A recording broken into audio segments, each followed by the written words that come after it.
Kalau kita ngomongin karakter DC, ada satu nama yang sekarang lagi diomongin, dialah Lobo. Nama Lobo pertama kali muncul di Omega Man #3 tahun 1983, ciptaan Roger Slifer dan Keith Giffen. Saat debut, Lobo awalnya bukan karakter komedi atau anti-hero yang dikenal sekarang. Ia diperkenalkan sebagai seorang pemburu bayaran intergalaksi dengan reputasi brutal, namun belum menonjol seperti era selanjutnya. Asal-usul Lobo berawal dari planet Sarnia, dunia yang secara teknis maju, penuh kedamaian, dan nyaris tanpa kejahatan. Para Sarnians hidup dalam masyarakat yang stabil, harmonis, dan memiliki kemampuan fisik di atas rata-rata. Dari lingkungan seperti inilah Lobo lahir, seorang anomali di tengah perdamaian.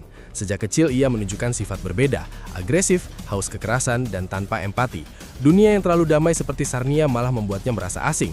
Perubahan besar terjadi ketika akhirnya terungkap bahwa Lobo sendiri yang memusnahkan seluruh rasnya. Dalam berbagai versi cerita, metode dan motifnya bervariasi. Ada versi yang mengatakan ia menciptakan virus eksperimen sebagai proyek sekolah hanya untuk membuktikan dirinya yang terkuat. Ada pula versi modern yang menekankan bahwa tindakannya dilakukan karena keinginan pribadi untuk menjadi satu-satunya Sarnian yang tersisa demi menjadikan identitasnya unik di alam semesta. Narasi ini memperkuat reputasi Lobo sebagai karakter yang tidak memiliki batas moral. Sebagai pemburu bayaran, Lobo bekerja untuk pihak yang mampu membayar harga tertinggi. Loyalitasnya sederhana, kontrak adalah segalanya. Jika ia menerima tugas, maka targetnya akan dikejar sampai selesai, tanpa negosiasi ulang. Di banyak cerita, ia bahkan diterjunkan melawan makhluk atau organisasi kosmik yang jauh lebih besar, termasuk Justice League, New Gods, hingga makhluk surgawi.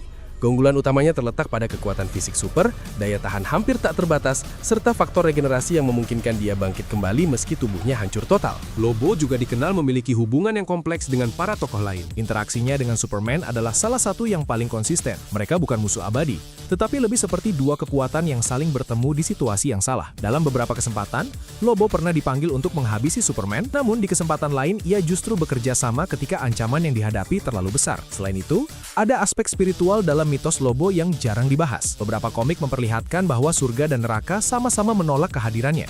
Artinya, ketika ia mati, tidak ada alam baka yang mau menerimanya, membuat Lobo kembali hidup secara otomatis. Premis ini bukan sekedar kekuatan, tetapi menjadi simbol bahwa eksistensinya adalah gangguan bagi tatanan kosmik. Di era modern, karakter Lobo terus mengalami revisi, termasuk versi lebih muda yang diperkenalkan sebagai reboot sementara. Namun, versi klasik Lobo tetap yang paling dikenal. Sarkastik, brutal, dan hidup dengan prinsipnya sendiri. Ia bukan pahlawan, namun juga bukan penjahat konvensional. Lobo lebih tepat disebut sebagai fenomena, representasi dari kebebasan ekstrim yang tidak tunduk pada sistem manapun. Pada awalnya, pencipta Lobo bermaksud menyindir tren anti-hero berlebihan di era komik.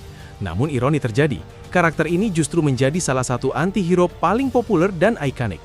Lobo pernah menjadi anggota Justice League International, walaupun sifatnya sulit dikendalikan. Tidak ada batasan usia yang konsisten untuk Lobo. Ia pada dasarnya berhenti menua setelah mencapai kondisi fisik optimal. Dengan latar belakang seperti ini, jelas mengapa Lobo menjadi karakter yang unik dalam dunia DC. Ia menyajikan sesuatu yang berbeda, kisah tentang makhluk yang tidak membutuhkan pengakuan moral, namun tetap memiliki tempat penting dalam struktur narasi kosmik. Lobo bukan contoh, bukan panutan, tapi pusat gravitasi bagi kekacauan yang memaksa dunia di sekitarnya bergerak dan bereaksi.